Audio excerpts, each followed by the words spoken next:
In today's video, I'll build this colorful rectangular wooden wall shelf.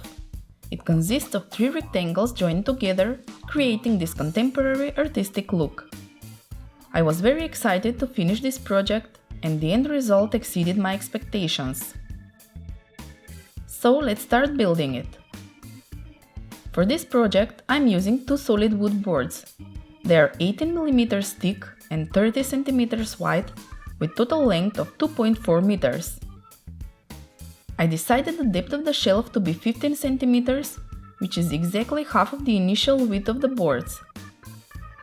I made the design of the shelf, determined the exact dimensions, and marked them onto the boards with a pencil and a square ruler for precision. I'll give you the dimensions of the shelf later in the video, but also you can find them in the video description below. After that, I've cut all the pieces with a jigsaw. If you don't have a jigsaw or some other power cutting tool, a handsaw will do the same work for you. I've never used a jigsaw before, but this project requires so many cuts, which means that if I use the handsaw, it would take me ages to cut the boards. So it saved me a lot of time and energy. I used a piece of wood as a guide along with some clamps to make straight cuts. Adjust till it is as perfect as you want. Then start your cut. While cutting, keep the saw shoe against your guide and you will get a nice straight cut. Cut slow and steady. Now I have one piece of wood 45 cm long, 3 pieces 40 cm long, 6 pieces 25 cm long, and 2 pieces 20 cm long. Before assembling the shelf together, I'm going to sand it down first with 120 grit sandpaper and then with 220, which is enough to make everything nice and smooth. It took me some time until I finished, but it was much easier to sand the pieces of wood one by one, instead the whole shelf after it is assembled. When it comes to joinery technique, I decided to glue the pieces of wood together using only a wood glue and clamps.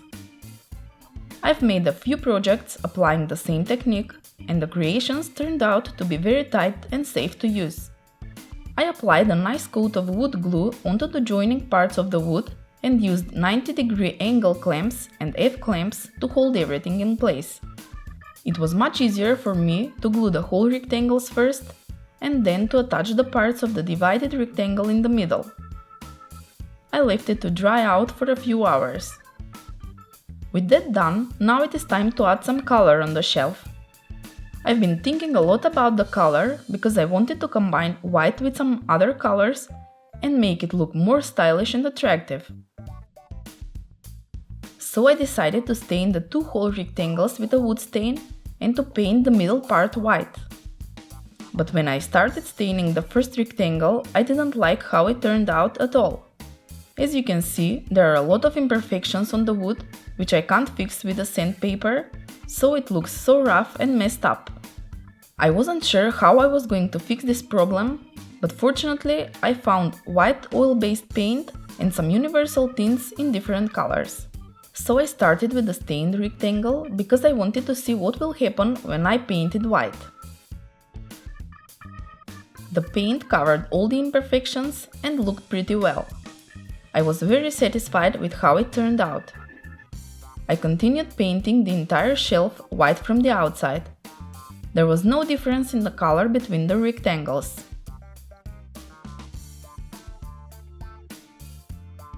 As there are 3 different parts of the shelf, I wanted to paint their inside in 3 different colors. I picked blue, yellow and green tint and put a few drops into the white paint to get nice bright colors. Before painting the inside, I put a painter's tape to keep clean, sharp paint lines and to protect the surface from the unwanted drips and splatters. The colors were amazing, exactly as I expected, and actually I liked this idea much more than the previous one.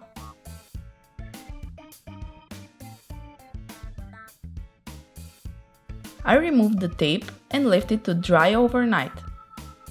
To mount this shelf to the wall, I'm going to use plastic screwdriver anchors and some picture hangers. Although I wanted to use sawtooth hangers, I couldn't find in the place where I live, so I used 2 D-ring hangers instead. They were silver, but I painted them white to match with the shelf color. I secured them with screws on the back side of the shelf and realized that I really liked the way they looked on the shelf. You can use tape or you can have somebody hold the shelf in place until you find the right spot for it. After I'm done with it, I can now mount the shelf on the wall and put some decorations on it. I've put my favorite books, a photo frame and some other interesting things that were hidden somewhere else in my room and didn't have the opportunity to be seen until now. I hope I inspired you to use your imagination and create something that will make your room look unique and beautiful.